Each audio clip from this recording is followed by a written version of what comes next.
The John Lewis Partnership is one of the UK's leading retail businesses.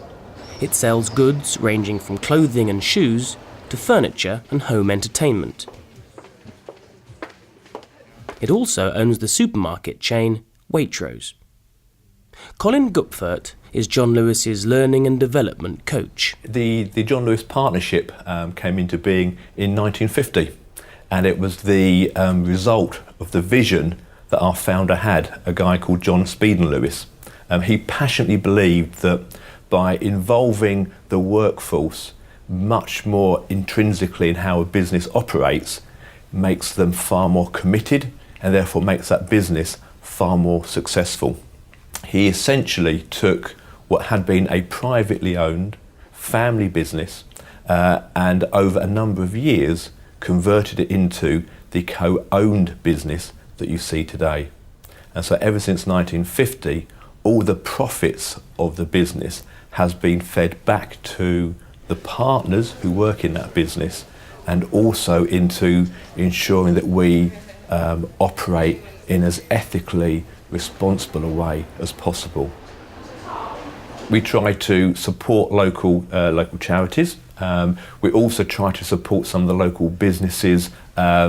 Like we recently got involved in helping the probation service to help some young offenders get ready for kind of applying for jobs and getting back into the work life. So we're always looking for ways that we can kind of help local people. Another really big example of that, Brownsea Island in Poole. Back in about 1960, the owner of the island and the castle, when she died, left a huge debt to her family in terms of death duties, and the family couldn't afford to pay for the upkeep of the castle and the island. So they gave the castle and the island to the state, to the government.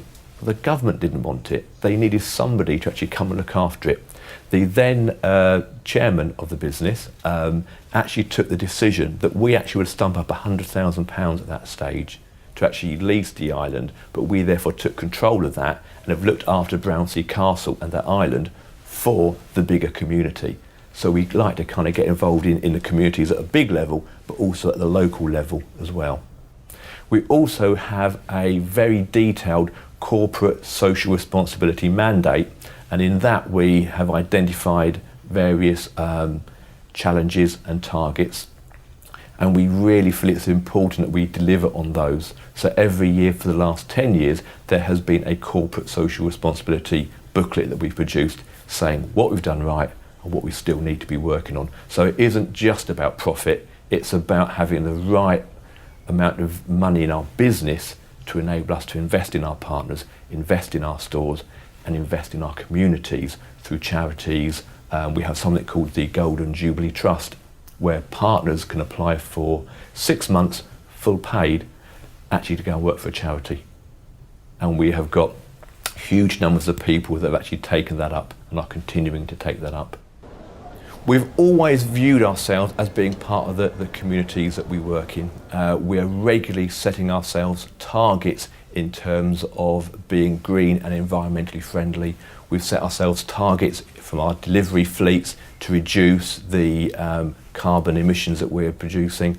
We are constantly expanding and opening new stores, and we're very much making sure that the stores are being built to not only the highest standard, but the greatest green standards that there possibly are.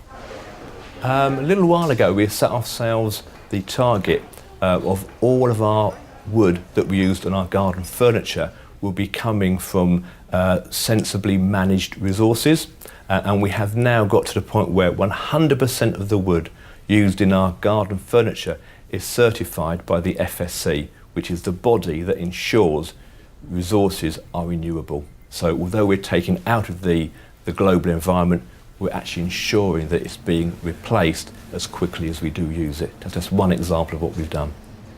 I'm sure if we were a more ruthless organisation, purely driven by the bottom line profit, some of our policies would be different.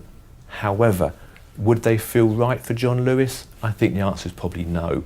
We want to be as successful as we can, but maintaining that trust and integrity with our suppliers, our customers, and the global market. So yeah, we probably do miss out on some commercial opportunities, but I think we'd much rather do what's right than do what purely feeds into the bottom line. We're much more about just bottom line.